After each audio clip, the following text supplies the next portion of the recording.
আমরা এখন ৭২-এর সংবিধান বলি বা ইয়াটা বলি, এটার ক্ষেত্রে গণতন্ত্র, সমাজতন্ত্র, ধর্মনিরপেক্ষতা, জাতীয়তাবাদ এগুলিকে আমরা সমস্যা হিসেবে দেখতেছি কিনা? আপনি বলতে চাইতেছেন যে ধর্মনিরপেক্ষতার আলাপটা আলাদা, কিন্তু সংবিধানে ধর্মনিরপেক্ষতা রাখা দরকার ছিল না, এটা রাখা হয়েছে। তাই কি?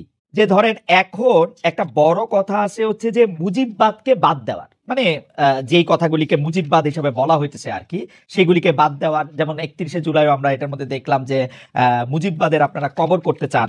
এখন মুজিববাদ বলতে আসলে এক্স্যাক্টলি কোনটা? কারণ আমরা কিন্তু দেখেছি যে বৈষম্য বিরোধী ছাত্র আন্দোলনের সময়ও আমরা কিন্তু এটা একদম দেখেছি যে শেখ মুজিবের ভাষণ, বঙ্গবন্ধুর ভাষণ ৭ মার্চের ভাষণকে ইন্সপিরেশন হিসেবে ব্যবহার করার, যেটা আসলে আপনাদের সমন্বয়কদের মধ্যে থেকে কেউ কেউ এটা ব্যবহার করেছেন। আমরা দেখেছি ওই সময়কার স্লোগান ব্যবহার করার, তার কথা বলে মানুষকে ইন্সপায়ার্ড করার। তো এইটার এখন যে আবার আপনারা মুজিববাদের কবর চাচ্ছেন, সেইটার কারণ কি যে আপনারা পপুলিস্ট জায়গাটা থেকে, মানে জনতুষ্টিমূলক এই জায়গাটা থেকে এটা ধরতে চাচ্ছেন, নাকি ব্যাপারটা এরকম যে ওই সময় আপনারা এটা করেছেন যাতে আপনারা একটা কৌশল নিতে পারেন, যেই কৌশলে আবার বেশি লোক আপনাদের প্রতি আকৃষ্ট হতে পারে? কোনটা, মানে ওই সময়টা কৌশল ছিল নাকি এখনকারটা কৌশল? দুইটা তো দুই অবস্থা, তাই না? আচ্ছা, আমি আপনি আমার জন্য সহজ করে দিয়েছেন। এই মুজিববাদ হচ্ছে ওই আইডিয়াটা, আমি যখন আমার একটা যৌক্তিক দাবির জন্য দাঁড়াবো, তখন আমাকে সেন্স অফ উইনেস ডেভেলপ করতে হয় এই মুজিবের খুঁটির উপর দিয়ে। অর্থাৎ আমি এই মুজিবের খুঁটিতে আসি, এই মুজিব আইডিয়ার মধ্যে আমি বিশ্বাস করি, তাইলে হচ্ছে আমি যৌক্তিক দাবি জানাইতে পারবো। ক্যাম্পাস গুলোতে কি অবস্থা ছিল? ক্যাম্পাস গুলোতে অবস্থা ছিল, আপনি কোন একটা যৌক্তিক দাবি নিয়ে দাঁড়ান, আপনাকে দাবি জানাবেন আপনি ৩ দিন, আর আপনাকে বাকি ৫ দিন আপনাকে বারবার বলতে হবে আমি কোনো রাজনীতি করি না, আমি এটা অরাজনৈতিক দাবি, এটা অরাজনৈতিক দাবি। এবং এই দাবিটাকে হচ্ছে যথাযথ করার জন্য আপনাকে বারবার হচ্ছে বলতে হবে যে কি, ওই যে বঙ্গবন্ধুর বাংলায় বৈষম্য ঠাঁই নাই। অর্থাৎ বঙ্গবন্ধুর সাবস্ক্রিপশন ছাড়া, বঙ্গবন্ধুর খুঁটি ধরা ছাড়া আপনি কোন একটা যৌক্তিক কোন একটা দাবি দাঁড়াই করাইতে পারবেন না। ওই আইডিয়াটা হচ্ছে সামগ্রিকভাবে হচ্ছে মুজিববাদী আইডিয়া। অর্থাৎ রাষ্ট্রের সবকিছুকে একটা সেন্ট্রালাইজড একটা আইডিয়া থেকে সেখানে ম্যানিপুলেটেড হবে, এবং ওই আইডিয়াটা হচ্ছে আনক্রিটিক্যাল আইডিয়া। এই আইডিয়াটাকে আপনি কখনোই ক্রিটিক করতে পারবেন না। ওই আইডিয়াটা হচ্ছে সবকিছুই বঙ্গবন্ধুর স্বপ্ন, ওরকম ভাবে ওই লাইন থেকে একদম সেন্ট্রালাইজ করা হবে। ওই আইডিয়াটাই হচ্ছে মুজিববাদী আইডিয়া। এটার ভাই এটা একটা হিস্টোরিক্যাল ন্যারেশন আছে, এটার এটা সামাজিক এক ধরনের ব্যাখ্যা রয়েছে, অর্থনৈতিক এক ধরনের ব্যাখ্যা রয়েছে, এই জিনিসটা সামাজিক বাস্তবতার এক ধরনের ব্যাখ্যা রয়েছে। এটা তো ম্যাথস না যে মুজিববাদের এই আইডিয়াটা তো আসলে ফর্মুলেটেড, বা মানে হিসাবটা কি? এটা কি হাসিনা সরকারের সময় মুজিববাদের আইডিয়াটা হয়েছে, নাকি মুজিববাদের আইডিয়া শেখ মুজিবুর রহমানের সময়ও ছিল? শেখ মুজিবুর রহমানের সময় ছিল।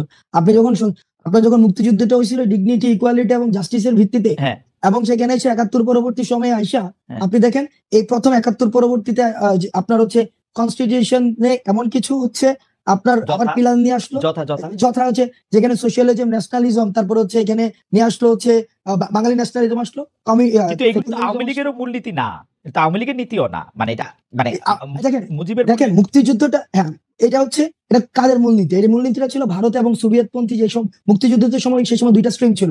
আপনি যদি তৎকালীন সময়, আমি চেষ্টা করছি এখন পড়ার বা আগেও পড়ার চেষ্টা করেছি, তৎকালীন সময় বদরুদ্দিন উমর এবং হচ্ছে ভাষা নিয়ে আপনার লেখাগুলা যখন পড়ছি বা পড়ি, তখন দেখতে পাচ্ছি যে এখান থেকে কিন্তু একটা ব্যাপক একটা বিভাজন ছিল। অর্থাৎ যারা হচ্ছে পাকিস্তানের জন্য যে এই গণপরিষদটা করা হয়েছিল পাকিস্তানের জন্য, ওইটা দিয়ে হচ্ছে আমরা একটা বাংলাদেশ পুরো রিফ্লেক্ট পাইলো হচ্ছে একটা ব্যক্তির একটা ধারণা, যেটার পরবর্তী হচ্ছে আপনি মনে করতেছেন যে গণতন্ত্র, সমাজতন্ত্র, ধর্মনিরপেক্ষতা, জাতীয়তাবাদ এইটা হচ্ছে সংবিধানের মূল সমস্যার জায়গা। আপনি না, আপনি একদম যে এভাবে কনক্লুশনে চলে গেলে হবে না। অর্থাৎ এই যে মুক্তিযুদ্ধটা হইলো ডিগনিটি, ইকুয়ালিটি এন্ড জাস্টিসের ভিত্তিতে, পরবর্তীতে আপনার মুক্তিযুদ্ধের যে সকল অংশীজনের কি মতামত নিয়ে এটা হয়েছিল নাকি পাকিস্তানপন্থী যারা রয়েছে, এটা একটা মানে এটাকে অন্যভাবে ব্যাখ্যা করার একটা সুযোগ থাকবে, কারণ এই যুগে হচ্ছে কনটেক্সট ছাড়া কথা ইজিলি। আমি বলতে চাচ্ছি তৎকালীন সময় যে গণপরিষদটা করা হয়েছিল, সেই গণপরিষদটা হচ্ছে এই গণপরিষদটা কিভাবে, মানে কোন নির্বাচনের ভিত্তিতে হয়েছিল? একটা ন্যাশনাল এবং প্রভিন্সিয়াল নির্বাচন, যে নির্বাচনটা এই তর্ক তো আমরা করতেই পারি, তর্ক আমরা সারা জীবন ধরে করতে পারবো যে এটা আসলে গণপরিষদ হয়েছিল কিনা, ৭০ সালে যারা নির্বাচিত হয়ে আসছিল তারাই গণপরিষদে বসবে কিনা, এগুলো তর্ক আমরা করতে পারি। কিন্তু আমি জানতে চাইতেছি যে আমরা এখন ৭২-এর সংবিধান বলি বা ইয়াটা বলি, এটার ক্ষেত্রে গণতন্ত্র, সমাজতন্ত্র, ধর্মনিরপেক্ষতা, জাতীয়তাবাদ এগুলিকে আমরা সমস্যা হিসেবে দেখতেছি কিনা। ভিসা বেস যেখানে আমাদের কাছে ডিগনিটি, ইকুয়ালিটি এবং সোশ্যাল জাস্টিস ছিল, এবং ডিগনিটি, ইকুয়ালিটি, সোশ্যাল জাস্টিসের এন্টিথিসিস আমরা গণতন্ত্র, সমাজতন্ত্র, ধর্মনিরপেক্ষতা, জাতীয়তাবাদকে মনে করতেছি কিনা, যে একটা আরেকটার সাথে সাংঘর্ষিক। না, এন্টিথিসিস না, এখানে কন্ট্রাডিকশন আছে। কন্ট্রাডিকশন আছে, হ্যাঁ, কন্ট্রাডিকশনটা একটু বলেন, কন্ট্রাডিকশনটা একটু বুঝি। কন্ট্রাডিকশন এখানে দেখেন, একদম পুরাটাকে হচ্ছে বাঙালি জাতীয়তাবাদ বানাই ফেলছে, এখন সবগুলাকে একসাথে হচ্ছে একটা প্যাকেটে নিয়ে আসছে। এখন পুরা এই জায়গায় আপনি দেখবেন যে ওইখানে গণপরিষদ থেকে তখন কিন্তু Fantastic. যতীন্দ্র নারায়ণ লামা কিন্তু তখন উনি অনির্দিষ্টকালের জন্য হচ্ছে গণপরিষদ না, ফ্যান্টাস্টিক। তাহলে এই একটা স্পেসিফিক সমস্যা পাওয়া গেল যে জাতীয়তাবাদটা এরকম বাঙালি এরকম হইতে পারবে না, তাই তো? দেখেন, না সমস্যা নাই। এখানে আপনার প্রত্যেকটা স্টেক হোল্ডারের অ্যাকনলেজমেন্ট প্রয়োজন। আপনার যে জায়গায় সমাজতন্ত্র আছে সেই জায়গায় আবার আপনার এখানে ধর্মনিরপেক্ষতার যে আলাপটা, আপনার এখানে একটা ধর্মনিরপেক্ষতার আলাপ তো যুদ্ধের সময় ছিল না। এখন আমাকে আবার এখানে বলা হইতেছে হাসনাত আব্দুল্লাহ আজকে ক্যাপশন যাবে যে এ ধর্মনিরপেক্ষতার বিপক্ষে।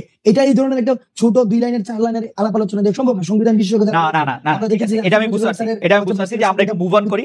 তার মানে আপনি বলতে চাইতেছেন যে ধর্মনিরপেক্ষতার আলাপটা আলাদা, কিন্তু সংবিধানে ধর্মনিরপেক্ষতা রাখা দরকার ছিল না, এটা রাখা হয়েছে, তাই কি?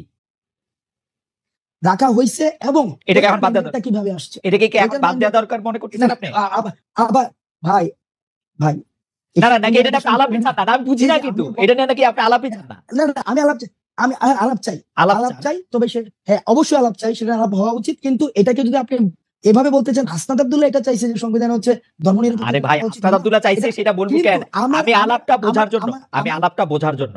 আলাপটা হচ্ছে যে মুক্তিযুদ্ধটা যেভাবে হয়েছিল, মুক্তিযুদ্ধটা যেই অবজেক্টিভ সামনে রেখে হয়েছিল, পরবর্তীতে ৭২-এর যে সংবিধানটা হয়েছিল, এই মুক্তিযুদ্ধের গণ আকাঙ্ক্ষার প্রতিফলনটা এই সংবিধানটাই হয়নি। আওয়ামী লীগের আকাঙ্ক্ষার আওয়ামী লীগের আকাঙ্ক্ষা জাতীয়তাবাদ। আমি একটু কয়ে রাখি, আমার জীবনেও মনে হয় না আওয়ামী লীগের আকাঙ্ক্ষা জাতীয়তাবাদ, আমার জীবনেও মনে হয় না আওয়ামী লীগের আকাঙ্ক্ষা ধর্মনিরপেক্ষতা। কারণ আওয়ামী লীগ ধর্মরে পুঁজি কইরা সবচেয়ে বেশি বাংলাদেশ অন্যায় করছে। আপনি খোঁজ নিয়ে দেখেন, গত 15 বছরে সে যাদেরকে দুর্বল পাইছে, সে ধর্মীয় সংখ্যালঘু হোক, পাহাড়ি সংখ্যালঘু হোক, এই মানে অন্যভাবে সংখ্যালঘু হোক, যেমনে পারছে আওয়ামী লীগের অত্যাচারগুলি করছে। সুতরাং আওয়ামী লীগের আমার কখনোই ধর্মনিরপেক্ষ মনে হয় নাই, কখনো জাতীয়তাবাদী মনে হয় নাই, কখনো গণতন্ত্রী মনে হয় নাই। গণতন্ত্র মনে হইলে সে কোনোদিন ভোট লয়ে এরকম করতে পারতো না। আমরা এটার মধ্যে এটা দেখছি। কখনো তাদেরকে সমাজতন্ত্রী মনে হয় না। সমাজতন্ত্রী হইলে বাংলাদেশে এতগুলি ঋণ খেলাপি হইতো না, এতগুলি অলিগার্ক সৃষ্টি হইতো না। আওয়ামী লীগ এই সংবিধানের 4 মূলনীতির একটাও মানে নাই। এটা হলো আমার ছোট্ট 2 পয়সার মধ্যে। কনস্টিটিউশন, তার মানে এটা তো কনস্টিটিউশন তাহলে কমপ্লিটলি ফেল করছে। না না, আওয়ামী লীগ যা যা কিছু করছে, শুনেন হাসনাত, আমার মতটা হলো আওয়ামী লীগ যদি আপনারা কনস্টিটিউশন ভঙ্গ করছেন এই কারণে আপনাদের শাস্তি দিবে, এই একটা স্বপ্নের জায়গায় থাকে, আমি বলবো বাংলাদেশে কোনোদিন ন্যায় বিচার প্রতিষ্ঠিত হইলে বাংলাদেশের সংবিধানের মূলনীতি ধ্বংস করার জন্য আওয়ামী লীগের বিচার সবচেয়ে আগে করা উচিত। এই এক্সিস্টিং মূলনীতি ধ্বংস করার জন্য গণতন্ত্র, সমাজতন্ত্র, ধর্মনিরপেক্ষতা, জাতীয়তাবাদ একটাও সে মানে নাই। আমি এটা গ্যারান্টি দিয়ে করতে পারি, একটাও মানে নাই। এটা অসংখ্য উদাহরণ দেওয়া যাবে। আমি ঘটনা লম্বা করছি, কিন্তু আপনারা যে সংবিধানটা করা হয়েছে, সংবিধানের মূলনীতির ভিত্তিতে করা হয়েছে, এটা কোনোদিনও বাস্তবায়ন করা হয় নাই। এটা আওয়ামী লীগ নিজেই খর্ব করছে। না, আওয়ামী লীগ খর্ব করছে না, আওয়ামী লীগ খর্ব করছে না। আমি শেখ হাসিনার আমলটায় আমি সাংবাদিকতা করি, আমি 15 বছরে কইতেছি আওয়ামী লীগ এটা হত্যা করছে। সুতরাং সংবিধানের দোষ আমি দেই না, সংবিধানের দোষ আমি দেই না। আমার কাছে মনে হয় সংবিধানে যাই থাক এটা এরকমই হয়েছিল।